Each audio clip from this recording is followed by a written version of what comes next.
Hi, folks. Back again. Very excited to talk to you today for this episode of Lit Literature. We've got the full cast, who minus the captain, unfortunately. But we've got the full cast minus the captain, and we're going to talk today. Which is another way of saying not the full cast. Well, you know. Let's do some introductions. Let's do it. Yeah. Yeah, lots. Manny, Aim the Dream. Yeah, Ben the Hitman. Brett the director. Josh the Cherry. And, well, it's your host, the Demon. Okay, today we are giving you a special treat. We are about to go to a beer festival a little bit after this, so our podcast is much earlier in the day than normal. Hence the micheladas. Or Bailey's and coffee. Yeah, or Bailey's and coffee. There you go. We're just Hence kind why of... we're drinking something else. Yeah, exactly. Still at 10 in the morning. Well, I don't get it. we're super pumped because we just finished the Broken Eye, the book 3 of the Lightbringer series, which was awesome. So before we get, into the nitty gritty of it, let's just go around and do kind of like a spoiler-free and book impressions. Okay, so I'll start by saying, Manny, go ahead. I need to think about this because I don't want to do spoilers. Okay, I'll just start. So I forgot how freaking crazy this book was, especially as I got towards the end. It's kind of, I don't know if it starts slow is not the right word, but it starts kind of chill, if you could call, being a slave on a boat chill, but, or, Kip's journey, I guess. It's not really that chill. But for this book, it's chill compared to how it ended, I guess, in the last book. Yeah. So it kind of does this huge ramp up and then a lull, but it builds up slowly then from that point on. In the end, I totally forgot. It blew my brains, like just completely flabbergasted by how crazy it was. I think one thing, remember, we talked about this a little bit one morning or one night when I was cooking dinner, and I was talking about how I think if we read these books, or I think if I read these books when they were actually released, we wouldn't notice the jump from end book momentum to beginning of book momentum as much. Like it would feel more natural and normal. But because we're doing it back to back, like Netflix binge mode style, it's like all this craziness that you need to end a book, followed by let's get back into it again. And it always feels a little bit slow. I feel like that's the reason, even though it's not slow, it still has this essence of this feels slow. Yeah. But it's not. It's weird. It's kind of like scales of, although Captain would hate it that I use the word epic in this case, but scales of epic, right? So you go off from book 2 where you're battling a god. Gavin gets stabbed by the blinding knife. It turns into a sword gun, gets captured by Gunner, and then Kip's thrown overboard. Like, that's where you end. Yeah. You find out, Andross Guile's a white. Was a white. You find out, all this crazy information, and then you start over again, kind of. You're back down in the lull spot. So, how about you guys? What did you think? I think this book's, what kind of surprised me a little bit is I think that which you don't see in a lot of third books in a series, I think he added a lot of new stuff that you don't, kind of little hints to things that you would typically see in a book 1 or a book 2. Specifically some of the kind of lore. Even he didn't actually explain a lot of the stuff going on, to outright say this is something that happened in the past. He just spent a lot of time kind of dropping little hints that still being oh, there's something new here. There's something this is gonna develop into something. So I thought it was really interesting how that kind of happened through this book, especially the whole time where Kip was wandering through the jungle. In his fevers and stuff. And, a lot of it, you're they're kind of playing off these might be hallucinations, but he seems to be almost visited by these divine type, not beings, but these entities that are either helping him or kind of giving him inspiration for stuff. And you're okay, what is this? Are they against the gods, the color gods? Are they something else entirely? And then as he keeps going, and then you hear about all the lore with the Order of the Eye, the Broken Eye. Yeah. When you start to find out about their Lucidonius and some of the characters from like way back in the past, like how they developed and some of the stuff about black and white lux. And so you're starting to get a lot of stuff that you would expect to hear in like, or find out in book 1 or book 2. And it's cool that it's coming like later in the series when you already have a good grasp on the magic. And you're starting to be like, oh, there's even more. And there's like kind of starting to see how they could start to work together. Well, I remember the one thing that I said before I turn it over to Manny, who's probably ready by now, or Hitman. The one thing is I said if the surprise that you get in the first like quarter of the book that Gavin isn't Gavin, he's Dazin, is like that could have been like an epic surprise. Instead, they just nonchalantly gave that out Right at the beginning. Right at the beginning. So then I'm like, well, what does Brent Weeks really have in his back pocket for this story? So it's totally Hitman. Yeah, I really love this book. I loved the characters like leveling up, or refining their skills, or getting new skills, and it shows them all becoming like better blackguards or fighters. Character development was yeah, huge. It's so good. Yeah. T and Kip especially. Yeah. Does anyone still think I find it hard to transition from the fat Kip to like, because he is getting like leaner and stronger, so I still kind of imagine him as fat, and I'm kind of worried that I'm going to do that for the rest of the series. It's really hard because that's how He sees himself that way. Yeah. So he's probably not like that anymore, but he can't get over that image of himself. Yeah. So I He's wish like huge. Yeah, Yeah. I He's, think they like, should do giant some and more to strong. try and like say like Kip's not the fat kid. Like he does, they do say it. They kind of hint at it, but they don't outright be like he's like getting like giant broad shoulders. Well, he's like, I think They that's do. They do They talk do about talk it, though. about it, but he doesn't see From himself. other he- people's yeah, from perspective, his it's like, point of oh view. wow, he's gotten so much bigger. He's yeah, I leaner. still find it like hard though to transition. Like in my mind, I'm still thinking of like the chubby little like I almost imagine like the guy from the Goonies. The Chunk. Oh my god, no way! that's how I like. He just wants Kip to do a truffle shuffle. Yes, exactly. That's all I think You about. know, the thing is, though, I think it's purposeful a little bit, because I think the way that Kip's developing is he's developing faster than he is in his mind. So in his mind, he's still kind of Well, shitting on himself he's a lot. teenager. Yeah. Yeah, I think so I he think won't that's- see him that way until he gets more confidence and Yeah. more like his uncle. Yeah, like inside, once he starts seeing himself, which I think at the end of this book he started to a little bit. So. I think I think Yeah, that this I just one. like Jeff said, I think it's intentional, his character development, and I think it's refreshing to me because I feel like, oh, you know, he was this like chubby kid and he still kind of sees himself like that, so it's kind of like realistic in terms of like people and their own internal development. Like, yeah, you're always going to look at yourself the way that you thought of yourself growing up your entire life, not realizing that You've Yeah. changed. you're Yeah, changing. Like when I was younger, I always saw myself as a little short guy, and now I'm like a towering 5'6". But I still see myself as like that 5'5", 5'4", like kid, you know. So I can understand that. Yeah. Awesome. I also like how Kip doesn't just come into power. Like he earns it. You see him training all day, going to the library, trying to master 9 cards to beat his Nine father. Nine Kings. I Nine love Kings, that yeah. game. I think that's something actually to keep in mind. I think a lot of times people think that because they're handed opportunity that they're handed the outcome. And sometimes you can have like a lot of things going for you, but you still work extremely hard with what you have. Yeah. You know? And I think Kip's like one of those people. Like, I think a lot of people from the outside would look at him and be like, oh my Privileged. gosh, look at him. Look at this privileged little kid. And it's just like, he is in a lot of ways, but he's also earning it in a lot of ways. You know? Yeah. Yeah, well, Challenged even. he in was a lot of given ways. the opportunity and he made the best of it. Yeah. Because reality, if that was just some normal fat kid, he wouldn't have made it into Yeah. Blackguard in the first place. Right.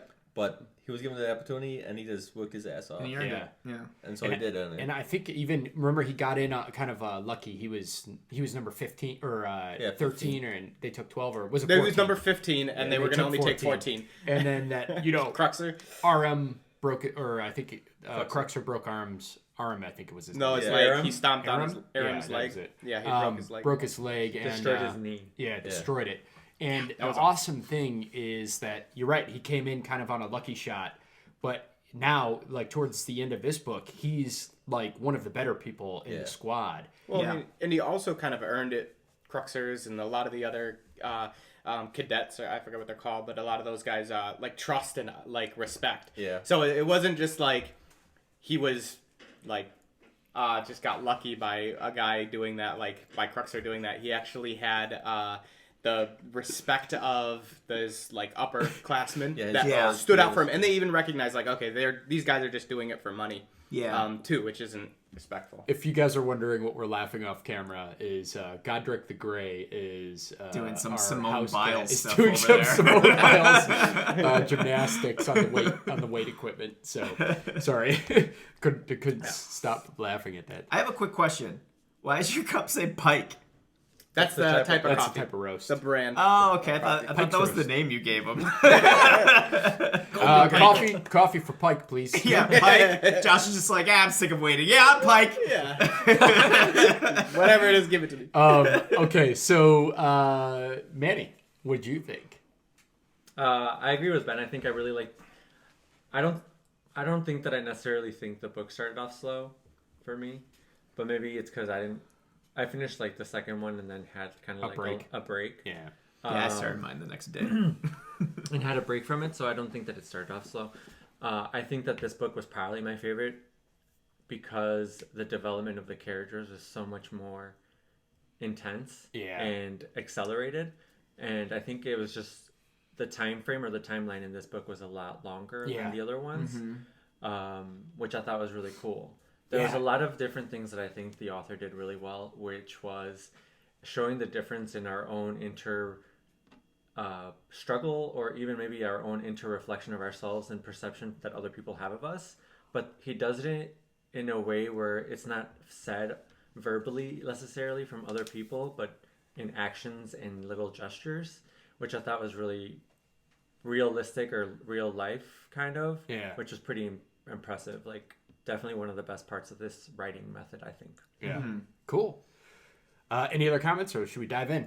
Let's dive in. All right. Let's dive in. So They pretty much said everything I would have said. Yeah, we start the book with Gavin, who is now a slave on good old Gunner, crazy Gunner ship, and Kip ends up getting captured by Zymun at the very end, and realizes that he probably could have taken him, but instead he got in the boat, and so Kip is essentially, or Zymun is forcing Kip to row all the way from where they are back to the Chromeria, which I think is pretty hilarious. So how about that Zymun guy? Don't you love him? Oh, jeez. Zymon's awesome. probably my favorite character now.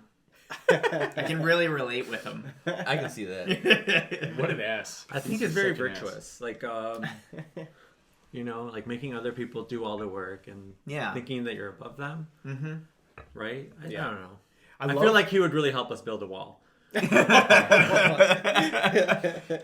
think that there is a bit of everyone else do it though. I'm curious. Yeah, like he's definitely one of those people that would say we need to build a wall and have other people do it. Yeah. Yeah. So you guys should get on that. I gotta say, I love, like, in Kip's monologue, like in his mind, he's like, okay, what do I have? He's definitely gonna try to kill me, because he can't have me, his half brother, which we'll talk about in a second, the whether we think that's true, you know, all that stuff. But and then he's like, I only have his laziness. I need to use his laziness. And then he was like breathing in just a trickle of blue every time he like lifted his head up, and he still did his Kip like reasoning pretty well. And I love that scene where he does actually escape, but he jumps off the wrong way and he goes, oh shit. But then it ends up being great because the boat ignites on, into flames. Yeah. So I definitely love the Kip thing there. But half brothers, they finally meet each other. Supposedly half Officially, brothers. they've run into each other quite a few times, right? Since book one, when Yeah. Zymun threw a fireball at them. What do you guys think? You think it's true? He's Karris and Gavin's pretty much rape child, essentially. I think so. You have such a way with words. I think so. I think Jeff the poet. I don't think Ode to a rape child. I don't think it'd be a lie, and I think it's gonna add like a lot of I think we're getting set up to be like to test this guy because he is legitimately a pretty bad person. But I think that they're gonna turn this around, and I don't know how exactly or when or if it's gonna go this way. But I think that this is gonna be used as a way later to be like, because you kind of start, if you think about it, like he was born to Karris, and then what did she do? She went to the blood forest with some like extended family and just left the kid there and was like, I don't want to be around it. I want to get away from it. I don't want to get attached to it. And so you're this like kid that's like almost in a similar situation to Kip, where it's like, just Kip had an abusive mother there with him. He was just abandoned by his mother and his family, and like to be like to kind of grow up and probably be, you don't know how his family treated him or what type of information he was fed. So I'm thinking we're gonna get later this viewpoint of this strife from his end, and we're gonna start to kind of relate, not necessarily relate, but see why he's the way he is. And I think that's gonna be an emotional thing that we're gonna have to go through later when you're like, this guy's a dick, but I can kind of see he was treated very similarly to Kip, but is he cat on the table? Is there some other like? Is it just like one little thing that is a difference? Like Kip actually meets a father and figure and grows because of that, whereas maybe he didn't, and there's going to be this big difference. That's development between the two characters, but it's really only because of one little like show of love or something that one had that the other didn't. It's going to be a big part of it. So it's going to be like a real Naruto Sasuke thing. Yes, it is. As we're joined by Godric over here. Now the real host of the podcast is here. Yeah, no kidding. So, man, I gotta say, Kip escaping was pretty ingenious, I think, like the way that he did it. But I do have to say, as we pull Godric over and move him from the podcast table, he just wants to hang out, director. I don't know, man. I was kind of, I guess I was kind of pumped that he did it, but I liked,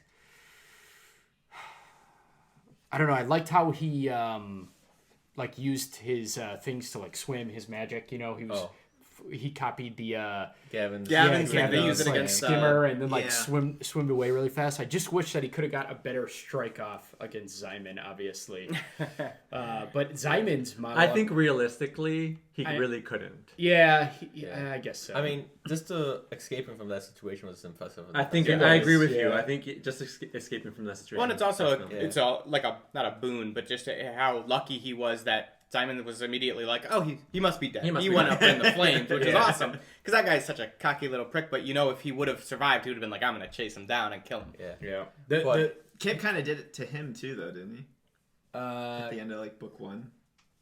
Well, Kip thought he was dead when he got eaten by the sharks. He's got to be dead. When they thought he'd be eaten by the sharks, when all the sharks kind of clearly he's a good swimmer. Yeah, so. I like that back and forth where they're like, oh, I guess we do have something in common. We're hard to kill. Which is amazing. Then that they have that clash there, and then both of them end up surviving, while each of them's at least one of them, Zymon's like, oh, he must be dead. I get a little bit of a feeling also with Zymun that I mean, I don't know if this is going to happen, but I have a feeling that we're going to come up in the future against something where even though Karris like had that scene where she like totally refused and got freaked out by Kip getting too close, that she's gonna end up seeing Kip as more of a son than Zymun potentially. That, or are they gonna? I can see that because Simon's is supposed to be like a monster. Well, but he's also plays the game pretty well until he fails at it. So like I'm worried. Yeah, he even said that line. Yeah, I know. And Let's see if I can like seduce my mother. Yeah, he's like that would take a lot of skill. It's like just what he's only the best. I could do that. Well, you know that's going to be something that's going to come up later. That's going to be a decision that she's going to have to make, and it's going to tear her apart probably. Well, I already know that like Andross Guile wants Zymun purposely to screw with Karris. I mean that's why he made Kip promise not to say anything. But yeah, so Kip escapes. Zymun gets on the boat. He basically like agrees to go on a few missions with the pirates in order for them to drop him off after he kills the like second mate or the captain or something, right? The second mate, one of them, and then the other guy just like takes him on. And he hates Gunner. The guy who takes Zymun on hates Gunner, which I think leads to a little bit of a battle later on that may help. Or doesn't I don't know if it was the first battle that Gavin was slave rowing for, or I think it was the battle who escaped. They escaped that one. I thought that one was when the Teia boat, the young, like the nephew or the brother from the. We're gonna get visited a lot today until we probably go take Godric upstairs, maybe. But as long as he doesn't touch the microphone, he's good. Ooh. There you go, I mean, right it there, makes the buddy. podcast better, honestly. Right there, Yeah, buddy. he does. Stay right there. He likes to podcast with us. But I do think that, so they kind of have their own ways to survive, right? And then Kip goes to the jungle. But I think the boat that Gavin escaped on was the one that the first nephew, attack. Yeah, I think the first attack, Zymun was on that one, but the one that he escaped was, I forget, it's like the younger brother to the head of the Malago. country. Yeah, that, what was her name? Malago. Tysus' sister? Yeah. So I think it must be her brother. Like Tysus' I younger think brother. it's their nephew. Or their nephew. Something like that, anyway. But he was like, they had run into Gavin's boat and he recognized him. But anyway, we'll talk about that later. But so Kip actually has plenty of time to go on that adventure, which you talked about earlier, where he's like Through the forest. fevering through the forest. I actually love that growth because he actually shed a ton of fat because he was starving. But I love that monologue where he's like, "Oh, I just need water. I could live off my fat." Blah blah blah. And then he so many bad things happen to him, like the leeches, like there's so many good scenes. But he Leech found a was way. amazing. Yeah, the leech scene. Yeah, he just got covered in leeches. Yeah. And then he's realized he's like been poisoned by them. Yeah.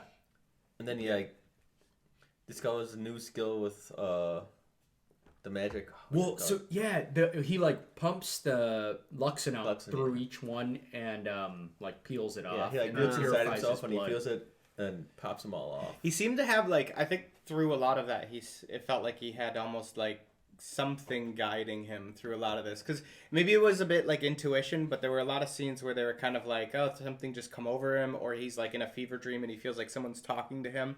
So it seems like there's something maybe that we don't know about that's kind of like helping him guide, especially like when he puts his hand into the water and then he starts weaving the cloth out of like Luxin, that like you're just, I don't know, it seems like he like kind of rediscovered something there too that's going to be important later. Well, like they said, the argument is, and we still are arguing, is Kip the Lightbringer, right? Yeah. And they said that the Lightbringer is going to be a genius of magic. Yeah. And so my thought then is, well, maybe it doesn't mean genius like in the traditional sense, but he's walking and he got the idea for the cloth looking at nature, and he came up with the bubble that you could breathe in. Right. And, there were so many kind of innate discoveries that he got using Luxin, or like he, made the shoes. Like he just figured a bunch of stuff out kind of by necessity and looking at nature as inspiration. Yeah. And so I wondered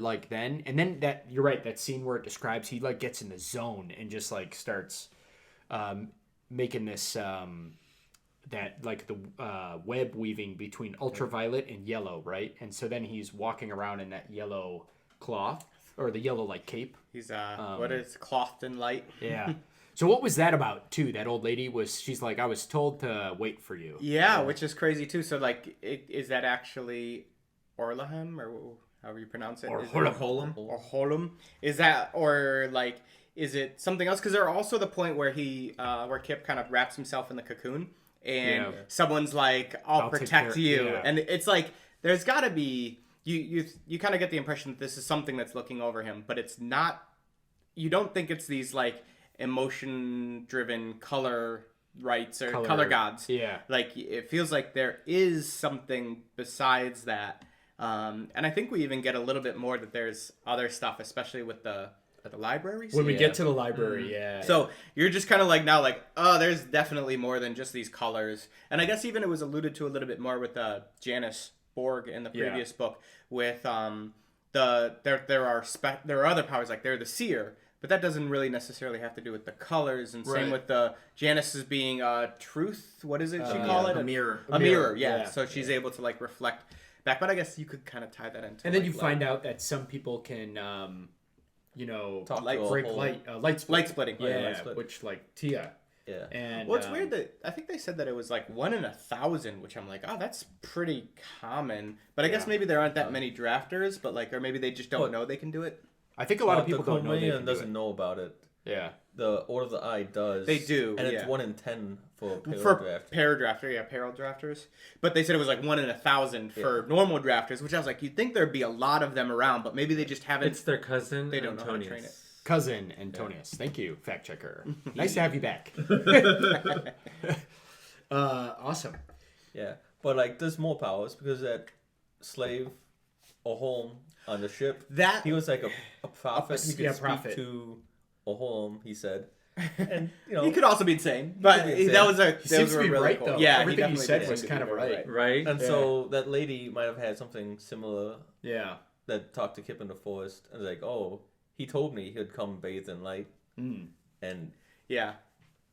Yeah, which is really cool. So there's got to be. It's interesting because he seems to be taking a bit more of this like literal sense in like kind of tying like because a lot of books that talk about like God and like oh you just don't know and they don't ever really sometimes they will, but this one he's definitely tying back to like hey maybe there is something directly influencing instead of just like oh it's like something that just kind of fate makes it all kind of fall into place. There does seem to be some direct influence. Well, so go Sorry. ahead. No, I was yeah, going to go say, ahead. it also kind of just makes me think of, I don't necessarily think that this is what's going on, but it just makes me think of the idea of, like, in a world where there are seers, it'd be interesting if there's just people that can see out there that are just like, yeah, God told me. Oh, yeah, you're going to come up to a burning bush, and at that point you have to do this. And it's like, well, maybe our Holm's not influencing anything, but they're just, like, taking advantage of their powers and being like, let's get this guy to do something shitty. yeah, I mean, like the seer said there's been false Gotcha. seers before, so Don't make me put you What's upstairs, buddy. the seer has said there's been false seers. Yeah, exactly. so- False seers also, like And- ones that pretend that they're seers, but they're not. for money and stuff Yeah, like exactly. that. Yeah, which adds in a little bit of that, like when you hear like, oh, there's a prophecy, you're like, yeah, but it could have been one of these false ones. The crazy thing is, so like the story, like the character development in this book was so huge for so many characters, but then the story's developing a lot as well, and we're in a way kind of the world. So we know they keep talking about these ever dark gates, and the gates were closed, and they're actually a real thing. As we know, Liv is going there, which we'll talk about when we get to her section of the story, but.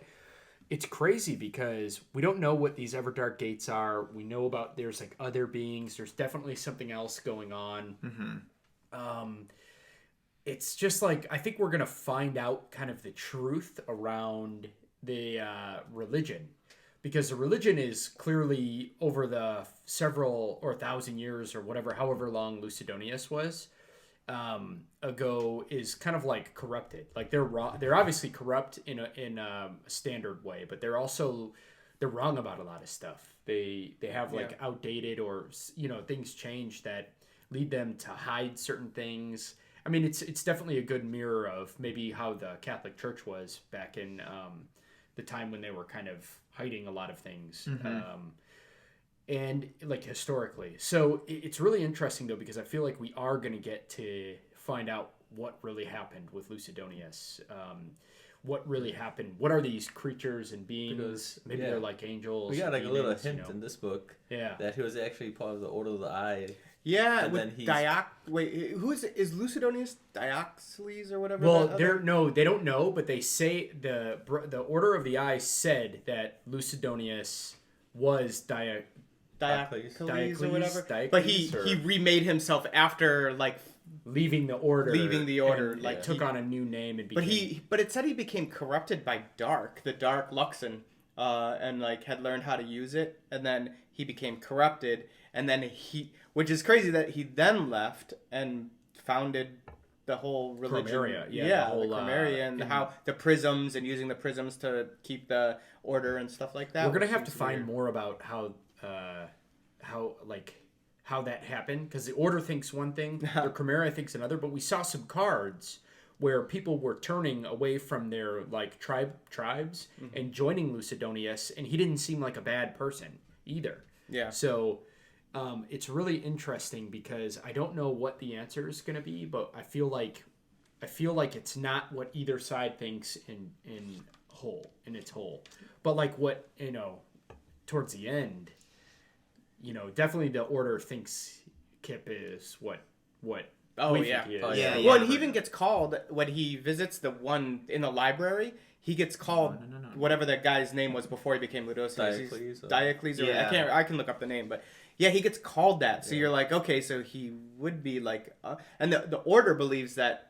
Well, I don't know if the Order killed Lucidonius, but they did something to him, and they believe that he would come back. He would be reborn. Mm-hmm. So there's definitely something the thing there. too is like they call is he the Lightbringer, but the Lightbringer is actually a breaker, right? Like they call him Breaker, and that's the translation of that is the most original basic name. translation. And so like is it what is it, Breaker of Lights. Chains or Breaker of Chains. Yeah. so like then you're like, but then the guy that he was talking to was like, I am the Breaker of Chains or whatever. Yeah. As well. Yeah. So the like demon type guy. So Diakoptes? Diakoptes. Diakoptes. That's it. Yay, okay.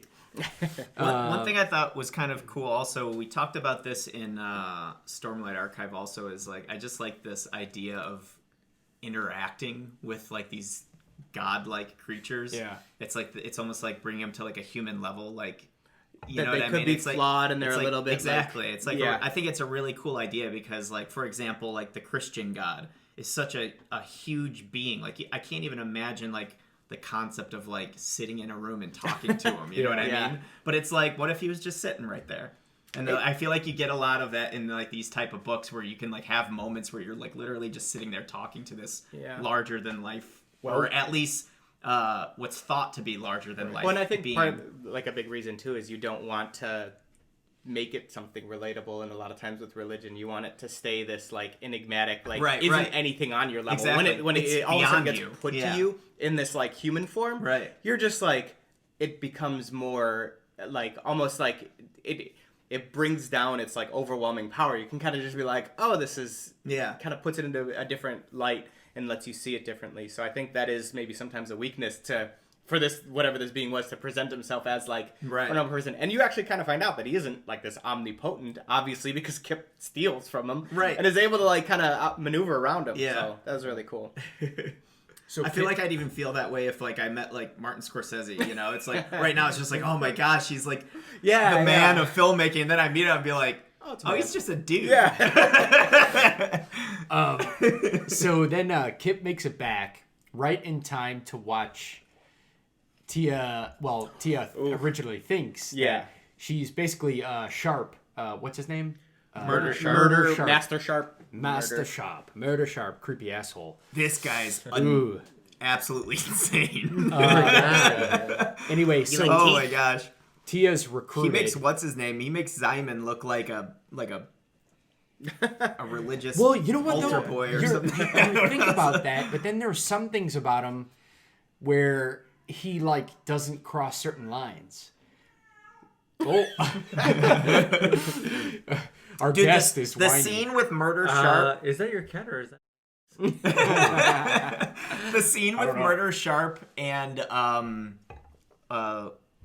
Liv?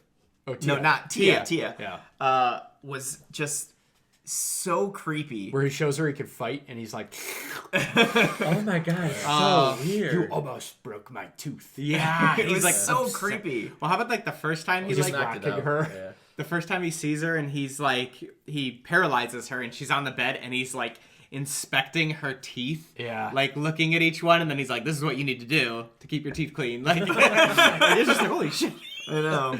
He's insane. Yeah, totally. It's a good character. He's creepy. But so he's an assassin. For I'm the just program. trying to help. It's just like, oh. And they have the shimmer cloaks, and so they're recruiting Teia, and of course we find out that Teia, you know, she kind of feels like she doesn't have a choice at first, but she eventually breaks down and tells the White and Iron Fist everything, and the White has Teia tells her to infiltrate, which is pretty crazy. Yeah. Like, but then you find out she's a light splitter, and light splitters can sense color on their skin, which is really interesting because if she had that power when she was at the battle, she would have been able to tell who the red drafter was and who the green drafter was. Instead, she was red-green colorblind. And She got kind of screwed over. Yeah. Mm-hmm. Well, she accidentally screwed over somebody else. Yeah, she she ended up dying. wasn't able to do it. But we gotta watch Godric. The suspense. I know. I wish we had a camera facing him. I know, also. right? We just So have like everybody could instead see of the what captain, just almost happened. Instead of the captain in the corner, like we usually have. We have a captain Godric running around. cam. Just a Godric cam. You're just watching him like prance around. That's actually a good idea. He like was looking at the camera as if he was going to pounce you guys. Which would have been interesting. Yeah. But so she's infiltrating this order, and that's where we find out that Diakoptes is supposedly Lucidonius, who left the order. And so you have the order that existed this whole time against the Chromaria, or at least not really against them, but they have like a different goal, which we don't Well, it's really truly interesting. know I think yet, it is right? kind of against them because they're trying to say that their religion, the Chromaria, is lies. Yeah, but one thing that's really interesting is in the beginning they mentioned that the order didn't believe in the color gods, and they that's why they got the cloak so they could hide from them, and their kind of people were like persecuted, and then they came together almost for the same reason that the Chromaria did, being like, we need to unite the colors. They shouldn't be like waging war against each other constantly, which is very interesting that they're kind of both had that same type of idea. Well, it makes sense because they both, Lucidonius or Diakoptes, what do we say? Diakoptes. He came from Diakoptes. He came from Diabetes. He came from the Diabetes. Got it. He came from what? He came from the Broken Eye order too. I don't know what's gonna happen there. The Broken Order invented the glasses. They did. And he stole that from them. Yeah, he And stole- he got credited. Yeah, remember that scene where they're like, "Oh, he came up with Ben's these-" like, oh, I know all about that. It's like I didn't help him do that at all. Yeah. I do worry for Teia a lot, and obviously, her character is going through a huge amount of. Oh my god, character all her development. chapters are Especially now. so suspenseful. They are. That we know that the Order has to know that she's a double agent. Yeah, no kidding. But it almost seems like they're like, we could probably win her back, and she'll be even more valuable. Because if you think about it, like a double agent becoming on your side, like triple agent, like you just like. Triple agent. You can like it's like even more valuable because Yeah. she's going to be able to feed directly the white information. So I think they have an idea and they're just trying to be like, we can win this kind of power struggle between the two. So it puts her Teia in a horrible position. I mean, at She's the moment, like, it seems like it could go either way. At the same time, like, how sure are you that they know she's a double agent?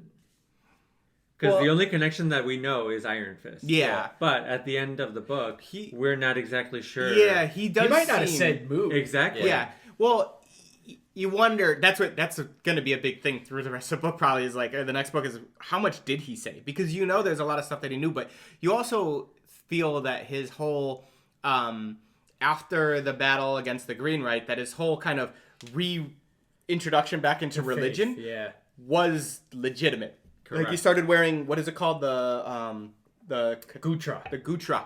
And he started wearing his headband, religious headband. He like had kind of fallen after they had saved and killed the Green Right. He had like fallen down, was like crying in the transformation. You think that's legitimate? Yeah, so I do feel that there is stuff that he was able to hold back. I mean, he does. Like, he even said he wanted to keep both oaths. And Yeah. he thought he could not betray either, but Yeah. of course that's not possible. Yeah. Okay, so I thought about What this. an idiot. I thought about all I this know. because we have such That's my like favorite huge character. amounts of character He's not my development, favorite. and their storylines were so intense. Maybe we could talk through like a full character, because like kind of from beginning to end almost, because of like how they're all like spread out all over the place. And because I was thinking, like with Zymun, if you think about his storyline, well, like when he comes back, maybe Andrew. I don't know if that would even work. We must just. There's so much going on in this I book. know. I don't even know where to like.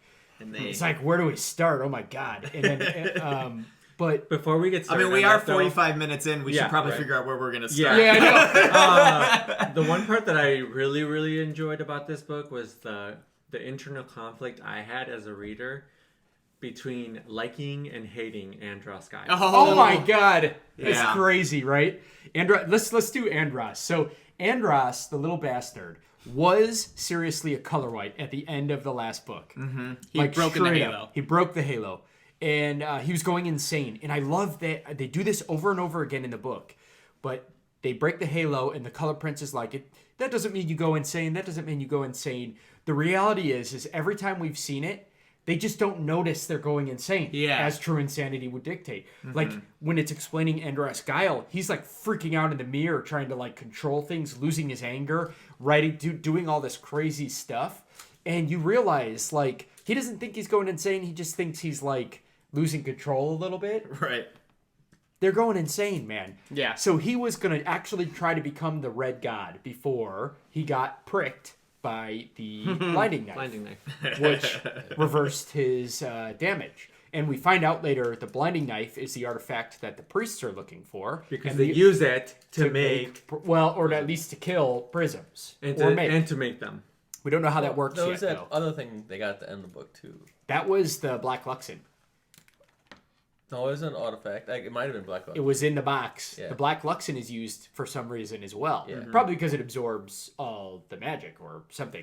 But then Gavin himself can draft Black Luxon. It has before, and they say that twists you or something. Yeah, because it's supposedly. evil. Like, it's almost like Supposedly. the essence of evil, which we Yeah. think is probably going to be somehow related to the guy in that library. It's going to be interesting to I don't see. know what to believe anymore. Yeah, I know. It's all over the place, man. It's all over the place. They're all lying. Yeah, the We need battle to start between our own order and take them all out. Gavin and Dazen. I think that's the first time we do Black Luxon. Yeah. That's why like, no one survived but them. Yeah. And then also the thing is really interesting because when Gavin has that flashback and Janice Borg is there talking to his mom and she tells him about Black Luxon and that that's his color and all that stuff. It's like, whoa. I mean, that was pretty crazy. That was so crazy. Yeah. I literally was like, what? Yeah. Oh my God. And then I still wanted Gavin to just draw Black Luxon Yeah. at when he was getting his punishment. Yeah. Just like kill everybody. that scene, we're gonna talk about that because that entire scene like was just so crazy.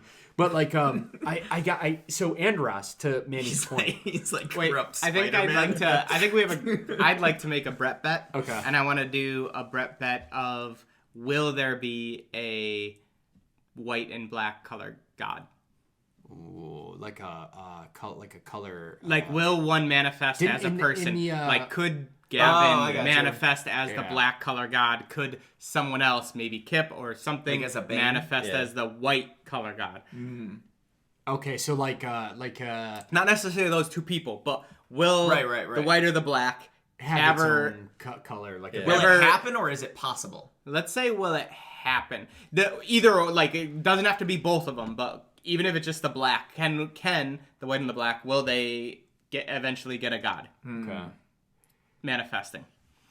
I'll start, and I think it's gonna be a yes. Ooh. I think that will happen. I'm gonna say no. I'm going to have to agree with Jeff and say no. Well, I'm gonna say yes because Manny said no. Manny's blonde now. Let's not forget. Manny, That Manny made a Brett bet in the first episode of this that was 100% accurate. That's true. It's very true. Manny's hair represents this Brett bet perfectly because it's white and black. Oh! So I'm gonna go I'm with the white Manny and and black say guy. no. Yes! All right, 3-2. It's in the books. We're gonna have to. Oh man, this is gonna be good. Okay, so will the black? Okay, will the black or white have a bane? It could be a bane, or does it have to manifest as a god? It's got to be a person that manifests into a. So it has to be essentially, like a bane. Yeah, Okay. well, because like not live, but like some of the other ones, like the green, what that manifested into was Yeah. like essentially it was a bane, but it was essentially the god manifesting into a person. I mean, it's a god. The Bane gets to created people from, knowing. or the gods get created from the Bane. Yeah. Yeah, the bane is the seed crystal. Turns I into the bane, have a turns into feeling god. that there's a potential for. Well, this is kind of a spoiler for another book, but there was a Brett bet that we had where there was a bet, will this happen or will that happen? And like it was like right down on the the middle edge of it. Yeah, we won't talk about it. But it was like I remember we had to literally kind of like rediscuss it and say like, what are we gonna do on this one? Which, if that happens, we'll do it. We'll do it. Yeah, that's fine. It was a fun discussion to have. Yeah, we're excited to know what you guys think as well. So that's it. It's in the books. We got another one. Yeah. So Andross. And just for a little bit of clarity, if either one happens, is it Yeah, a it win? can be just a white or just Or a just- black. yeah. It's Yeah. still it's a yes. If it happens, if it's possible. Oh, If no, it if it happens. happened. Like, it what happens. if like a Bane was made, but they kill it before it created? Like, you know, I think that's a yes. That's a yes. That's a yes. because then it's possible. Yeah. Okay. Yeah. Because it's happening. It's in the process of Because like happening. Gavin Yeah. killed the blue Bane before it formed. Right. But we know that the Bane is still possible. Like that it And would it's being happen. remade. It would have happened. It is So, being remade. yeah. Yeah. I would say if it's in the process but doesn't make it, then it is happening. Yeah. Okay. So and let's go back and kind of finish up part 1 on Andross Guile, and then we'll Yes. start getting deep next episode, deep into like Gavin's story and Kip, and just kind of talk through those things like machine guns. There's some parts of the reading and finding out the way that Andross Guile thinks that I'm just like, he's just like, there's no bad decisions. There's just smart or stupid. Yeah. Right. That does sound like a Manny type. Oh my god! Like some of the outlook. stuff that he just thinks, and he's just like, this guy is just really cunning. Yeah. Dude, Yeah. when you find out that he was kind of losing the war because it wasn't even about the war, he was looking for the seed crystals Yeah. instead of like, and so he was like when Kip makes that realization, and then he makes himself Pro-Marcus, which was an insane maneuver. The White couldn't even stop that. Really well done. And the red, or was it sub-red leader or whatever that he had Killed her. killed her. yeah, he had And her then he killed. prevented the new color the from green, making yeah, it the into green. the voting. The vote, yeah. Like, just really, really good. And then he's teaching Kip, like, kind of... You kind of see where Gavin gets it. Yeah, no. Basically, yeah. I mean, between Gavin's mom, who was clearly super cunning, and Andross even, like, you Yeah. find out later, like, really respected her. Oh my god, that was so heartwarming. Oh, yeah. So that's the struggle that I had. I was like, I Yeah, want to hate this that guy, is a but I big don't Well, struggle. hate and then him. he said, like, when he's looking at her photo, and he's like, the things I promised you so long ago. It's like, what did he promise her? Yeah. Like, what does he think he's doing? Does Because he have a good that's motive the question that type thing? Kip can't get it. Dazen can't understand. None of them could figure out why Andross Guile has the motivation that he has. Yeah. And why his mother loved him. And yeah, that's true too. Which you get the 'Cause she feeling like they did. did. Yeah. It's insane. So it's like there's something there, and we get to see, you know, this Andross Guile perspective that Kip gets to see, and what a giant jackass that guy is. But the he's- thing is, like, we haven't gotten a chapter in which we're actually in his Yeah. perception Exactly. or perspective. which would be Which is- insane because he yeah. says so many things that he's probably not even thinking. Yeah. Just to like get people to maneuver certain ways. Well, and also like the way he treats Kip, like if you look back, even like in the first books with like the cards and playing, like he kind of admits to it a little bit later. Like he's like, oh, I never really like hated you from the beginning, but I'm trying to use you, and like Yeah. he might not be necessarily like he has his own motives, but that doesn't necessarily mean maybe he's doing something to harm Kip. Like a lot of this, like even kind of helping him with the Blackguard, the Cruxer, and all of them towards the end was really cool. He's just kind of like this. You could see he doesn't necessarily do this out of malice. He's not just No, trying to like hate I the think person. he has- plans. Yeah, I I mean- think he separates himself from emotion altogether. Yeah. And really just does things that are, is this going to help me or not? Yeah. Kind of a deal. And it kind of sounds really ruthless because it is. Mm-hmm. But at the same time, he's also really, really smart. But Yeah. you get this feeling that eventually we're going to find out what that reasoning is, and you're either going to be like, oh, he's bad, or you're going to be like, oh, actually, like, it all makes sense, and he needed to do it. I mean, Like- what if it did all make like what we don't even know because we don't know we killed real Gavin. Well, I mean, Dazen killed real Gavin, so we actually don't even know what went on when he became the prism. Yeah. we don't know We're going to why. find out. Like personally, when you find out who he's making the prism again, you realize that maybe Dazen was his favorite son, and you're making the prison that you're okay with, like kind of killing off in 7 or 14 Controlling. years. Yeah. Yeah. And so the reality is that Dazen was probably going to be the heir of the family, and Gavin was gonna die in 7 years. Gavin was going to die in 7 years. And so, like, it doesn't come out that way. But that's also why they always said, like, Andross was harder on Dazen.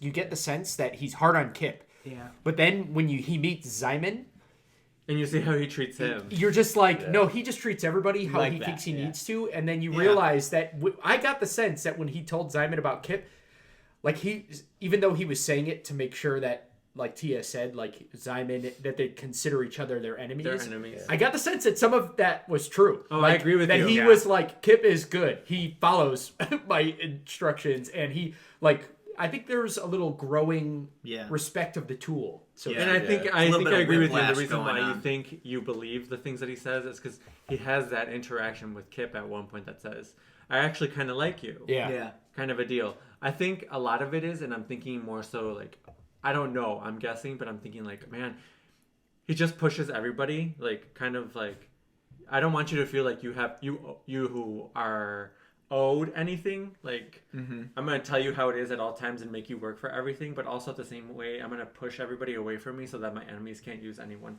against me. And it's true as well. And then the thing is that you get the sense that everything that he's teaching Kip is gonna make him a freaking Better. awesome Person later. the same thing. Why do you think Dazen is so awesome? Like, When he even talks about his great grandmother or whatever, and how she strategized like pretty much breeding a perfect family, right? Or like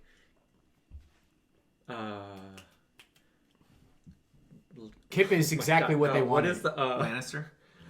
the colors? Their seers or the. Oh my god! What What? can I say? What? See it? All of the different colors, like the red, Polygon? the chrome, Yeah, polychrome. polychrome. Thank you. Oh my god! Oh my god! Have some more of The that. colors, Picanana. dude. The colors. Building like the perfect polychrome Right. and also having the perfect skin tone Yep. to.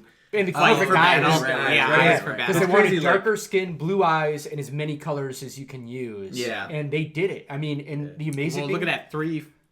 Three generations now. yeah. Gavin, Dazen, Kip, Zymun, like all of them. Yeah, they've like hit the... And the crazy... Jackpot. The awesome thing was when Zymun came in and he's like, he doesn't even look like you, grandfather. Like, I look more like you, because Zymun is lighter because of Karris. Yeah. And then he was like, I'm way too light for my... Like, you should see my mom is 100% Parian, which means she's black. The Parians are essentially really dark. And then he's like, I just came out lighter, but my brother was darker than Kip. He said that like whole thing. And so you realize that like, Zymun got it in his head for a second that he's like, I'm better. And then suddenly he realized like, oh no. Yeah. Yeah. But that scene was so satisfying. Oh my god, yes! And Just especially when he having- smacked him. Oh yeah. What? God, you that was so you satisfying. you grovel in one and then you correct Correct immediately. immediately. Dude, Yeah. that kid is dumb. It He is did not inherit the brains. Yeah, it was a Well, little some weird brains, but- at first to just see this character Zymun, who was like up until then seemed just like so full of himself Yeah. and so Yeah. confident, just be Groveling diminished at his and groveling at his, which just shows what a what a presence Andross must have, with his intellect Yeah. and just with his probably demeanor. He's probably just so overbearing that he's just like. Well, the other thing is that, like, in Zymon's mind, though, he still views himself as being, like, above him. Yeah. He's Oh, like, yeah. I'll get Andross back later, blah, blah, blah. I'll just play this game for now. Yeah. Like, that's his mind everywhere. Like, he was going to try to kill or overthrow. Like, remember when he was The talking color- about the color yeah, prints? yeah. He's like, oh, I'll just kill him. And then I'll take over. I'll just be the emperor. Yeah. And then I can have this empire. Like, It's that so guy funny is because just- that's exactly how I imagine he talks. I'm just so cool. Hey, Liv, come to my bedroom. Yeah. And he's talking about how he got... Hey, Liv, can we have some dinner, you fat cow? Like, randomly, he just becomes Napoleon Dynamite. Liv, it kind of makes me sick. Like, Liv, I'm glad she realized what a tool that guy was. I but know. At the same time, she, unfortunately, it's like the mistakes that you make when you're young, because that, yuck. Yeah. Ugh. Yeah, it was so funny too because he wasn't even his main chick. No, It was a side chick. you find that out later. Yeah, he's Oh like, my "Hey, she's God, just my side Ben! chick." Yeah. Ben's like, she was a side chick. Yeah. Yeah, because he explains it, and then It's like, I never treat my side chicks like that. he didn't realize he was dating other people. Like, Yeah. so he was see Ben's like, he doesn't even know how to play the game. no, but like Gliv, who's pretty intelligent, like didn't even realize. Is she though? Is she?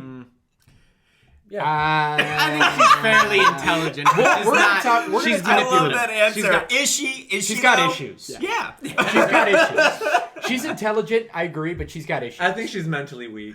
That's part of something her different, issues. but- Yeah. I mean, she's young. That's She's for being sure. manipulated. Oh.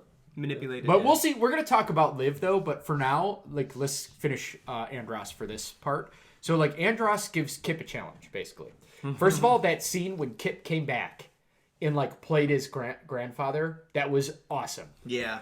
Like, and then he's like, "I am Guile." Like, he I am started that, Guile. like, just that whole scene. I was like, "Ooh, I got like a little goosebumps going right there," because that was just dope. He just comes in. He's clearly not Guile. like. That's where you find out too. Where Yeah, that Kip he's views lost, himself different than anyone else, because everyone else is like, he looks pretty much like completely different. yeah, he's like, like big and darkened. strong. He's lost all that fat. He's like humongous.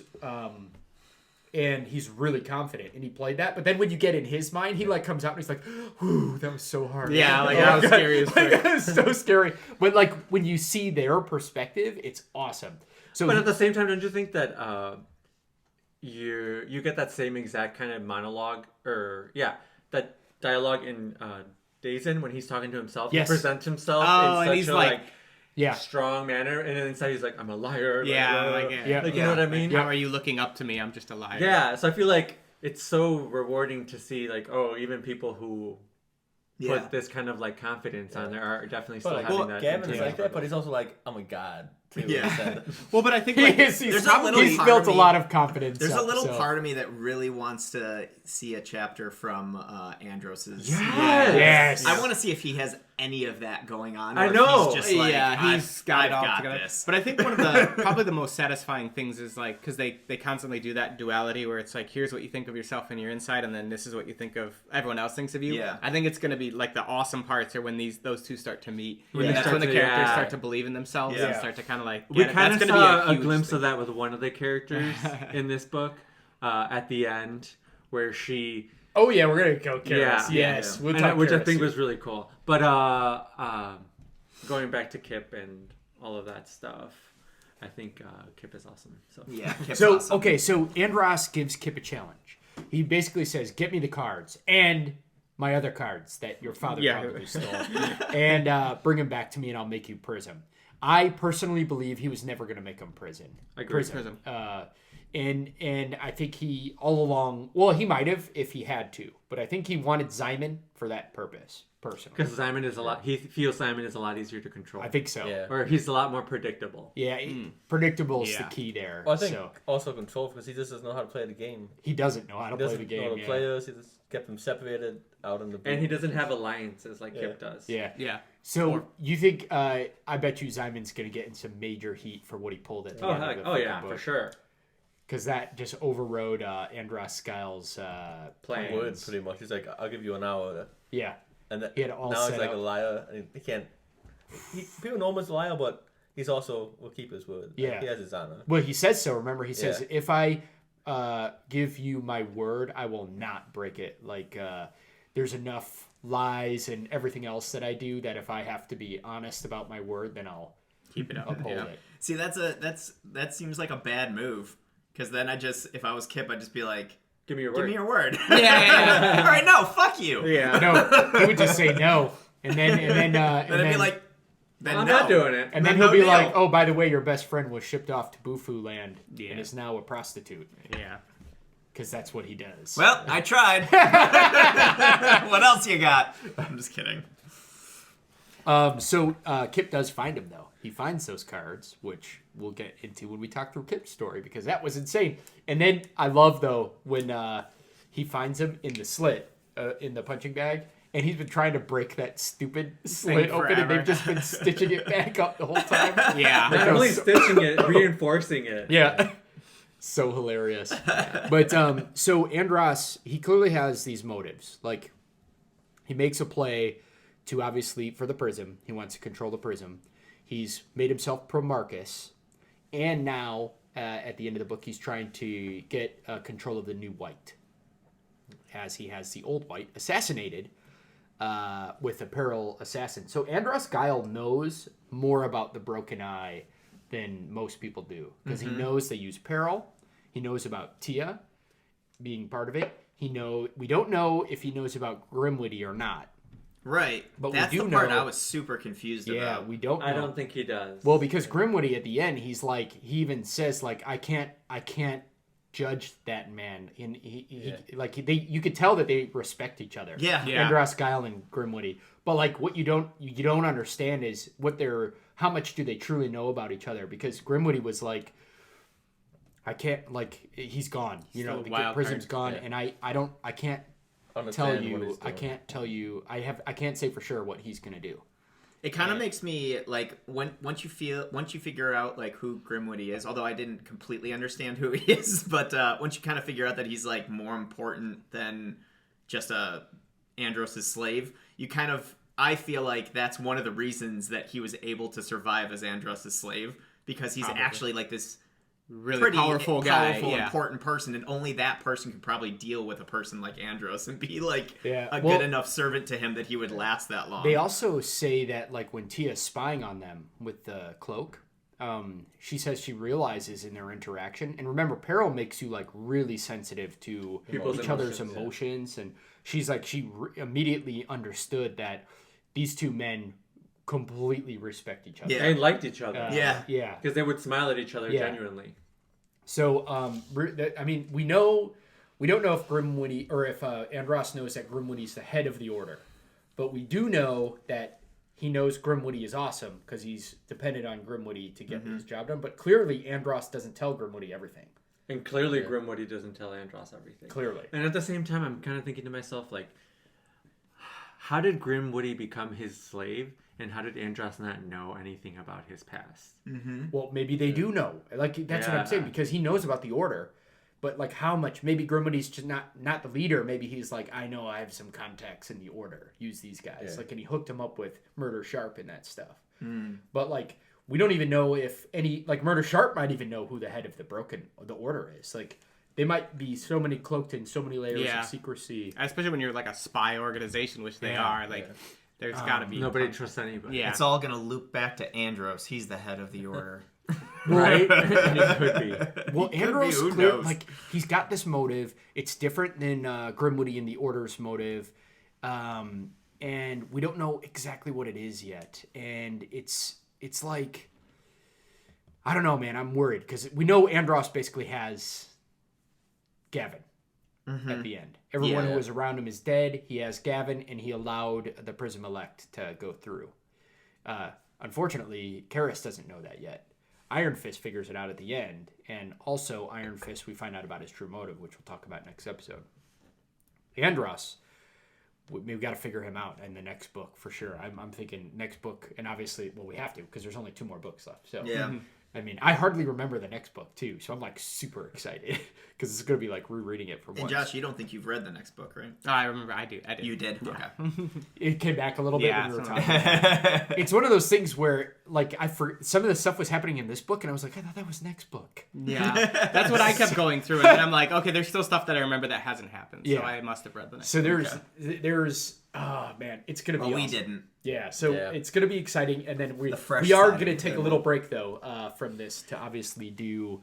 Fill up. I will say really quick before we end, I just wanted to say the last thing I want to say about Andross, since we're wrapping him up, kind of, He'll come back, I do think that I'm not necessarily saying that this is the way that it is, but I do think that there's an interesting argument to be made that, like, people in power can sometimes be more effective when they lack some empathy. That's true. Because they need to serve the masses, and as long as his lack of any type of like emotion for almost anybody is serving the masses rather than himself, that could make him very effective. Yeah. I think it's a balance, and it goes back to what Sanderson was writing, and we won't spoil too much of Stormlight Archive, but there's a character who at times has tons of empathy and a dull mind. Yeah. And at times has super intelligent but zero empathy Right. at all.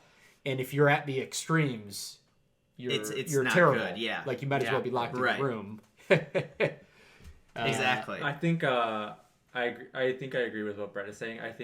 I don't know if that's why he's like lacking emotion, and that's why he's doing the things that he's doing, or he's doing the things that he's doing, I'm sure, for a purpose, but also at the same time, I think to myself, like, people in this book have shown that are in power are also kind of vain, so they kind of do some things for like themselves. projection. Right. Well, yeah, that's... And it could even be a mix of it. It might like be, just yeah. because you want to help the masses doesn't mean that you can't be human sometimes and be like, no, I want to also be known as a great man. Yeah. You know? Well, so it's like it's definitely interesting because he truly does believe that he's better than anyone else. That's Yeah. for sure. But like you could tell, and Kip realizes it later, that he never cared whether he was leading or Leading like from the leading shadows. from the shadows or Right. whatever it was. But now he's leading. Like he's putting himself out there more. And so is the reason because Days and Gavin is diminishing, and so he realizes that he has to step up. yeah. If according to Gavin, his motive is just because he's spiteful and he wants to be the best, essentially. Right. Like it's just a card. If you're Kip, it's just a card game he plays to win, no matter what that is. Like the whole life, all of the life Exactly. is a game. Like Andross was playing the cards he was given, and at the time he couldn't lead from the front Yeah. because he was on the verge Going of crazy, blind, yeah. going Crazy, blind. yeah. And he didn't want people to see him like that Right. because that would diminish his power. Yeah. But now he has a new chance, and he's doing Maybe he's everything he taking can it, to yeah. like, take it. That's And true. his motive is going to be interesting to truly understand. And Yeah. I'm like kind of looking forward to get it. I hope we do get a chapter from Andross. Awesome. I'm really looking forward. I don't know if this is going to happen, but I'm really looking forward to some chapters where we get Andross going to visit Gavin in the cells. Oh yeah. I want to hear some like true like I think we'll get to all learn. cards are out. Maybe type we'll of answer that discussions question with that them, Jeff too. asked. Like, oh, you mean like Andross knowing everything, Right. kind of stuff. Like Yeah. everything's out on the table. I think Andross with Gavin in the cell and now having no powers basically, I think we could potentially get some new levels of honesty from Andross because he has nothing to lose. You know, he could tell him I things like that it. potentially could not come out Yeah. otherwise. Almost like because I mean, basically Gavin almost did that at points, didn't he? With real Gavin, Yeah. he would like say things because he's just like, well, he's trapped down here. Yeah. I think he didn't really want to tell him things. He mixed truth with lies. That's true. That's true. Just to try to manipulate him. Yeah. And get information out of him. right. Right. I don't think he really like. It didn't work too well though. Yeah. It might have actually worked better if he just was like telling Gavin the real shit, and then that way he could have got some real information like about the knife and like all this other stuff. Yeah. But we'll find out. All right, so let's take a break, do a bit of a refill, and get the next and maybe final episode done. Oh, cheers. Cheers.